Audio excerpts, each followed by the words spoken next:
ராசி சக்கரத்தில் 6வதாக வரக்கூடிய ராசி தான் கன்னி ராசி. மிகவும் கவனமான ஒரு ராசி அப்படின்னு இந்த ராசியை சொல்லலாம். ரொம்ப ஒழுக்கமான ஒரு ராசி அப்படின்னு கூட இந்த கன்னி ராசியை சொல்லலாம்.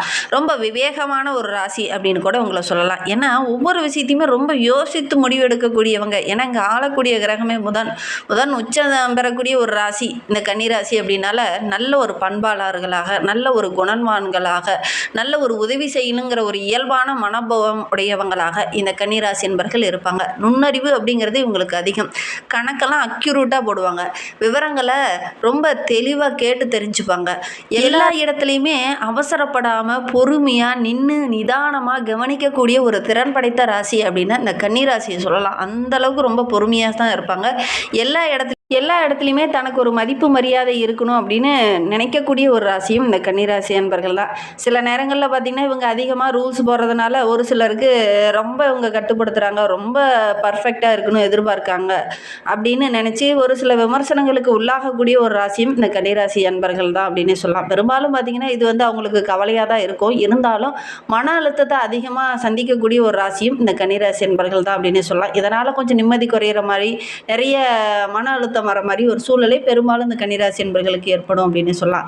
ரொம்ப ஒழுக்கமாக இருக்காண்டா, ரொம்ப விவேகமாக இருக்காண்டா, நல்ல நுண்ணறிவோடு இருக்கிறாண்டா அப்படின்னு, ரொம்ப பர்ஃபெக்டாக இருக்கிறாண்டா அப்படின்னு இவங்க எல்லா விஷயத்திலும் நல்ல சூப்பராக இருந்தாலும் கூட இந்த பர்ஃபெக்ட் ஒரு சிலருக்கு பிடிக்காது. அதனால் ஒரு சில விமர்சனங்கள் இந்த கன்னிராசி என்பர்களுக்கு வரும் அப்படின்னே சொல்லலாம். கன்னி அப்படின்னாவே காதல் கிரகம் அப்படின்னு சொல்லுவாங்க. நிறைய நண்பர்கள் இருப்பாங்க, நிறைய ஜனப்பிரியர்கள் இந்த கன்னிராசி என்பர்கள் அப்படின்னு சொல்லலாம். நிறைய உறவும் கூட சேர்ந்து இருக்கணும் அப்படின்னு விரும்பக்கூடிய ஒரு நபர்களும் இந்த கன்னிராசி என்பர்கள் தான் அப்படின்னு சொல்லலாம். இவங்களை பற்றி நம்ம இன்னுமே தொடர்ந்து பார்க்கலாம். நீங்கள் இப்போ தான் ஃபஸ்ட் டைமாக நம்ம சேனலை பார்க்குறதா இருந்தால் நம்ம சேனலை சப்ஸ்கிரைப் பண்ணிவிட்டு கூடவே இருக்கிற பெல் ஐக்கானையும் கிளிக் பண்ணிக்கோங்க. அப்போ தான் நாங்கள் போடுற ஒவ்வொரு வீடியோவுமே உங்களுக்கு நோட்டிஃபிகேஷனாக வரும். நீங்கள் கன்னிராசி என்பராக இருந்தால் மறக்காமல் நம்மளுடைய சேனலுக்கு ஒரு லைக் கொடுத்துட்டு உங்களுடைய உறவுகள் வகையில், நண்பர்கள் வகையில் யாராவது கன்னிராசி என்பர்கள் இருக்காங்க அப்படின்னா மறக்காம இந்த வீடியோவை அவங்களுக்கும் ஷேர் பண்ணிவிடுங்க. கன்னிராசியில் நீங்கள் எந்த நட்சத்திரத்தில் பிறந்தீங்க, உங்களுடைய இஷ்ட தெய்வ பெயர் என்ன, உங்களுடைய குலதெய்வ பெயர் என்ன அப்படிங்கிறத மறக்காம எங்களுடைய கமெண்ட் பாக்ஸில் தெரிவிங்க. உங்களுக்கு ஜோதிட ரீதியாக ஏதாவது சந்தேகம் இருக்குது, ஜோதிடர்கிட்ட ஏதாவது ஆலோசனை வேணும் அப்படின்னா டிஸ்கிரிப்ஷனில் ஜோதிடரோட வாட்ஸ்அப் நம்பர் கொடுக்கப்பட்டிருக்கு. அந்த நம்பருக்கு கால் பண்ணி முன்பதிவு செஞ்சுக்கோங்க. உங்களுடைய சந்தேகங்களுக்கு நல்ல ஒரு தீர்வு கிடைக்கும். இந்த குரு பயிற்சிக்கு அப்புறம் நம்மளுடைய கன்னிராசி என்பர்களுக்கு ஒரு சில மாற்றங்கள் இருக்குது. அது சாதகமான மாற்றமா, பாதகமான மாற்றமா, இவங்களுடைய பலம் என்ன, இவங்களுடைய பலவீனம் என்ன அப்படிங்கிறத பார்க்கலாம். இவங்களுடைய பலம் ரொம்ப பர்ஃபெக்டாக இருக்கிறதா. உங்களுடைய பலவீனம் அப்படின்னு சொல்லும்போது ரொம்ப பர்ஃபெக்டாக இருக்காண்டா அப்படிங்கிறது தான் இவங்களுடைய பலவீனமாக இருக்கும். ஏன்னா பர்ஃபெக்ட் எல்லாருக்குமே ஒத்து போகாது, ஒரு சில நபர்களுக்கு அது ஒத்து போகாது. அதனால ஒரு சில இடத்துல உங்களுக்கு கெட்ட பேர் வாங்கக்கூடிய ஒரு சூழ்நிலை இருக்குது அப்படின்னு சொல்லலாம். கன்னிராசிக்கு இந்த குரு பயிற்சிக்கு அப்புறம் நல்ல ஒரு லாபகுருவாக அமரும் போது நல்ல ஒரு மேன்மை எதிர்பார்க்கலாம். இதுனா வரைக்கும் சில இன்னல்களையும் கஷ்டங்களையும், நிறைய பண கஷ்டத்தையும் கடன் தொல்லையும் அனுபவிச்சுட்டு இருந்த நம்மளுடைய கன்னிராசி என்பவர்களுக்கு இந்த குரு பயிற்சி அப்படிங்கிறது லாபகுருவாக அமரும் போது வெளிநாடு, வெளியூருக்கு செல்லக்கூடிய யோகம், நிறைய அதிர்ஷ்ட வாய்ப்புகள் உங்களை தேடி வரப்போகுது. அது என்னென்ன விஷயங்கள் அப்படின்னு பார்க்கலாம். இந்த 2026 முக்கியமான கிரக பயிற்சியில் இந்த குரு பயிற்சியும் ஒன்று அப்படின்னு சொல்லலாம். பல ராசிக்காரங்களுடைய வாழ்க்கையில் மிகப்பெரிய மாற்றத்தை ஏற்படுத்தக்கூடியது தான் இந்த குரு பயிற்சி. இந்த குரு பயிற்சி அப்படிங்கிறதே மிகப்பெரிய மாற்றம் ஒவ்வொரு ராசிக்காரர்களுக்குமே நடக்கும். மீன ராசியிலேருந்து கடகராசிக்கு பயிற்சி ஆகும் குரு பகவான் கன்னி ராசிக்கு எந்த மாதிரியான பலன்களை தர இருக்கிறார், என்னென்ன விஷயங்கள்லாம் உங்களுக்கு சாதகமாக இருக்க போகுது. குறிப்பாக பார்த்திங்கன்னா இந்த குரு பயிற்சி வாக்கிய பஞ்சாங்கப்படி பார்த்திங்கன்னா மே 25ஆம் தேதி குரு பயிற்சி. அதே திருக்கணித பஞ்சாங்கப்படி பார்க்கும்போது ஜூன் 2ஆம் தேதி குரு பயிற்சி. இந்த குரு பகவான் மீனத்திலேருந்து கடகத்திற்கு மாறும்போது இந்த கடகராசி சந்திரனோட ஆட்சி வீடு. அங்கு குரு செல்லும்போது உச்சம் பெற்ற குரு அவர் பலமான இடத்துல அமரும்போது அவருடைய பார்வைப்படும் இடங்கள் ரொம்ப முக்கியம் அப்படின்னு சொல்லுவாங்க. ஏன்னா குரு பார்க்க கோடி புண்ணியம் வேண்டும் அப்படின்னு சொல்லுவாங்க. குரு ரொம்ப விசேஷமான பார்வையால் 5ஆம் இடமான விருச்சகத்தையும், சப்தமஸ்தான பார்வையால் மகரத்தையும் பார்க்க இருக்கிறாங்க, 9ஆம் பார்வையால் மீனத்தையும் பார்க்க இருக்காங்க. இந்த விருச்சகம், மகரம், மீனம் இந்த ராசியில் குருவோடைய பார்வை விழும்போது ரொம்ப பலம் அப்படின்னே சொல்லலாம். எல்லா ராசிக்காரங்களுக்குமே இந்த காலகட்டம் இந்த குரு பயிற்சிக்கு அப்புறம் பார்த்திங்கன்னா நல்ல ஒரு முன்னேற்றத்தை எதிர்பார்க்கலாம் அப்படின்னே சொல்லலாம். ஜனன காலத்தில் இந்த 3 ராசிகளுக்குமே நல்லா பலமாக இருக்கும்போது இந்த கடகராசிக்கும் குரு, கன்னிராசிக்கு எந்த விதமான பலனை கொடுக்க போகுது, எந்தெந்த விஷயங்கள்லாம் உங்களுக்கு சாதகமாக அமைய போகுது அப்படின்னு பார்க்கலாம். இந்த கன்னிராசிக்கு 4, 7 இடத்திற்கு உரியவர் குரு பகவான். 11ஆம் இடத்துல லாபத்தில் வரும்போது, லாபத்துக்கு அமரும்போது நல்ல ஒரு யோகமான பலன் நம்மளுடைய கன்னிராசி என்பவர்களுக்கு அப்படின்னு சொல்லலாம். லாபத்தில் குடும்பஸ்தானத்தில் அமரும்போது பூர்வீக சொத்து சம்பந்தமான பிரச்சனை இந்த காலகட்டத்தில் சரியாகும். பூர்வ புண்ணிய ஸ்தானத்திலையும் தைரிய ஸ்தானத்தையும் பார்க்க இருக்கிறார் குரு பகவான். பதட்டம் குறையும், உறவுகளால் இருந்த அந்த நெருடல்கள் குறையும், அலர்ஜி சம்மந்தமான பிரச்சனையெல்லாம் சரியாகும்.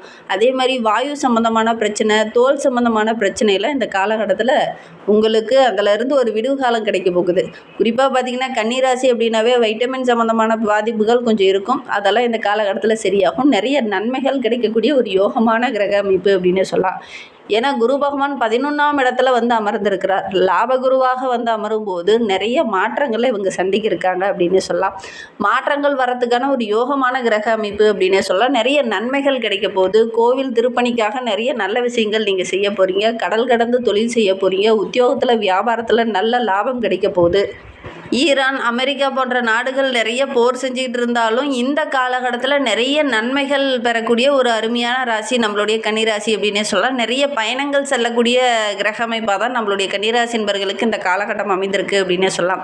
கடந்த சில வருடங்களாகவே கடன் தொல்லையால் அவதிப்பட்டுக்கிட்டு இருந்த நம்மளுடைய கன்னிராசி என்பவர்களுக்கு இந்த கடன் தொல்லை கொஞ்சம் கொஞ்சமாக குறையும். நல்ல ஒரு யோக பலன் அதிகரிக்கும் அப்படின்னு சொல்லலாம். எந்த காரியம் இழுபறியாக இருந்ததோ அந்த காரியம் இந்த காலகட்டத்தில் நடக்கும். நிறைய நல்ல விஷயங்கள் நடக்க போகுது.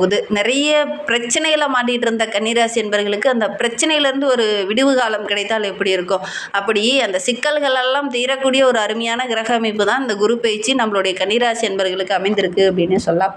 திருமணம் போன்ற சுபகாரியங்கள் இந்த குரு பயிற்சிக்கு அப்புறம் நடக்கும். ஏன்னா தனக்காரகன், யோகக்காரகன், வீட்டில் சுபகாரியம் நடத்துறதுக்கு பார்த்திங்கன்னா குரு அருள் இல்லை எனின் மற்ற எந்த அருளும் இல்லை அப்படின்னு சொல்லுவாங்க. ஏன்னா குரு அருள் இந்த காலகட்டத்தில் இருக்குது. 11ஆம் இடத்துல அமர்ந்திருக்கிறார். அதனால் நல்ல ஒரு யோக பலன் நம்மளுடைய கன்னிராசி என்பவர்களுக்கு இந்த காலகட்டத்தில் கிடைக்கும் போது குடும்பத்தில் நல்ல ஒரு முன்னேற்றத்தை எதிர்பார்க்கலாம். குடும்பத்தில் நல்ல ஒரு யோக பலன் கிடைக்கக்கூடிய, சுபகாரியம் நடக்கக்கூடிய ஒரு யோகமான கிரக அமைப்பு அப்படின்னு சொல்லலாம். வாழ்க்கை துறை விஷயத்தில் ஒரு சில பிரச்சனைகள் இருந்தது இல்லையா, அதெல்லாம் வருகின்ற நாட்களில் சரியாகும்.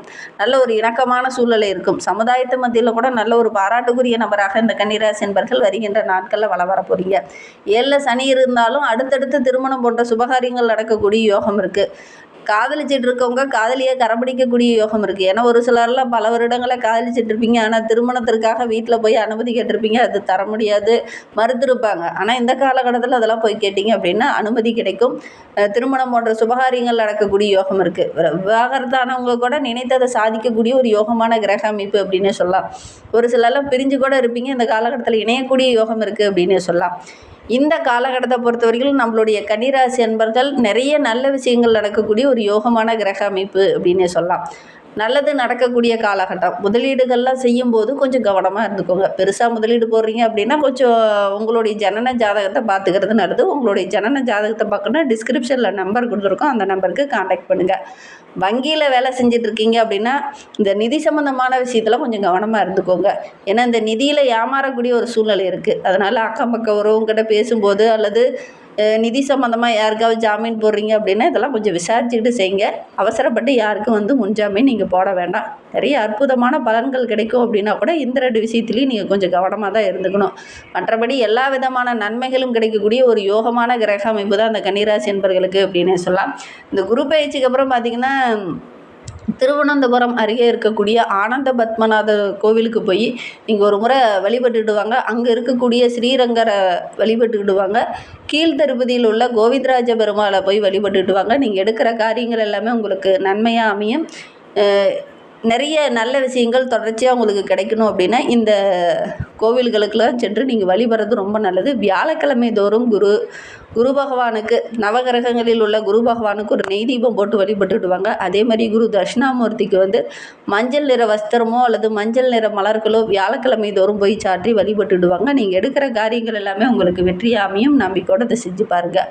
பொதுவாகவே கன்னிராசி அப்படின்னாவே நிறைய கஷ்டங்களையும் பிரச்சனைகளையும் அனுபவிக்கக்கூடிய ஒரு ராசி அப்படின்னு சொல்லுவாங்க. ஏன் அப்படின்னா மனதில் தோன்றதை அப்படியே வெளிப்படையாக சொல்ல மாட்டாங்க. மனதில் நிறைய விஷயங்களை போட்டு அப்படியே பூட்டி வச்சுட்டு இருப்பாங்க. வெளியில் வந்து அவ்வளோ சீக்கிரம் வந்து தனக்கு உள்ளே இருக்கக்கூடிய கஷ்டங்களை வந்து வெளிப்படையாக சொல்ல மாட்டாங்க. இவங்க வந்து கொஞ்சம் கடுமையான விமர்சனங்களுக்கு உள்ளாகக்கூடிய ஒரு நபர்கள் இந்த கன்னிராசி என்பர்கள் அப்படின்னே சொல்லலாம். ஏன்னா தனக்கு தானே நிறைய விஷயங்களை சாட்டிஸ்ஃபை பண்ணிட்டு வாழக்கூடிய ஒரு நபர்கள். அதனால தான் இவங்களுக்கு வந்து நிறைய விமர்சனங்கள் வரும் அப்படின்னே சொல்லலாம்.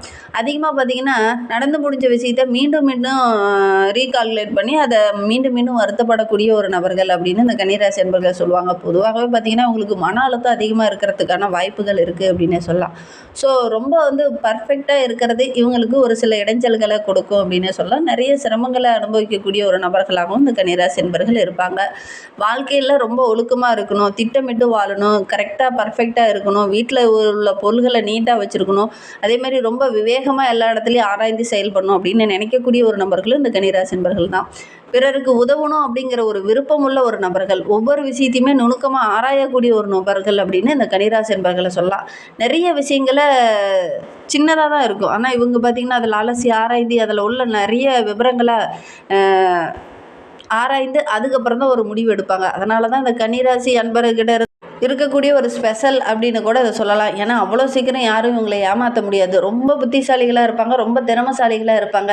என்ன ஒன்று இவங்கக்கிட்ட ஏமாத்துறோம் அப்படின்னு முடிவு பண்ணோம்னா இவங்கக்கிட்ட ஏமாத்துறது வந்து அன்பை காட்டி தான் ஏமாற்றணும். மற்ற எந்த விஷயத்துலையும் இவங்களை ஏமாற்ற முடியாது. ஏன்னா அவ்வளோ பர்ஃபெக்டாக இருப்பாங்க, கடுமையாக உழைக்கக்கூடியவங்க, பணி செய்கிற இடத்துல சிறப்பாக இருக்காங்க அப்படிங்கிற அந்த பெயர் வாங்கக்கூடியவங்க இந்த கன்னிராசி என்பர்கள் அப்படின்னே சொல்லலாம். ஒரு முயற்சியில் இறங்கிட்டாங்க அப்படின்னா எப்படியாவது அந்த இதை வந்து அச்சீவ் பண்ணிடணும் அப்படிங்கிறதுக்காக கடுமையாக முயற்சி செஞ்சு வெற்றி பெறக்கூடிய ஒரு ராசியும் இந்த கன்னிராசி. வீடியோவை முழுமையாக பார்த்ததற்கு நன்றி.